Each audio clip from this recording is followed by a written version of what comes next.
भारताने अमेरिकेसोबतचा व्यापार करार तात्पुरता रोखला. अमेरिकेकडून आयात शुल्क निश्चित करेपर्यंत स्वाक्षरी नाही, भारताची भूमिका. भारत अमेरिकेतील व्यापार करार पुन्हा लांबणीवर.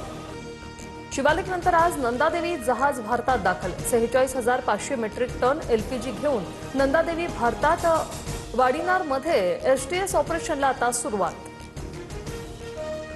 कच्च्या तेलाच्या किमतीत 1.84% वाढ. कच्च्या तेलाच्या किमती $102 प्रति बॅरलवर. सोमवारी कच्च्या तेलाच्या दरांमध्ये 2.4% घट.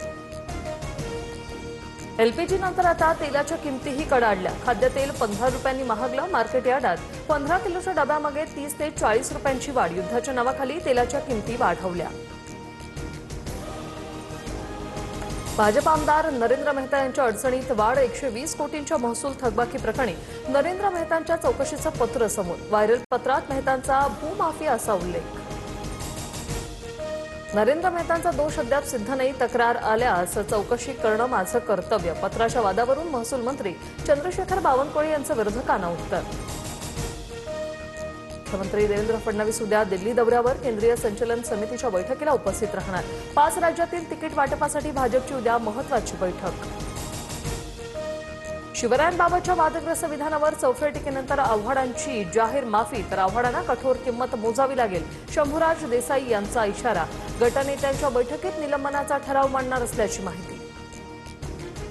धर्मस्वातंत्र्य विधेयकानंतर महाराष्ट्रात समान नागरी कायदा लागू करण्याची मागणी. भाजप आमदार परिणय फुके आज विधान परिषदेत लक्षवेधी मांडणार. लोकसंख्येच्या ताणामुळे संसाधनं घटल्याचा दावा. लोकसभेतील 8 खासदारांचं निलंबन अखेर रद्द. संसदीय कार्यमंत्री किरेन रिजिजू यांनी प्रस्ताव मांडला. 6 महिन्यानंतर विरोधी पक्षाचे खासदार सभागृहात परतणार.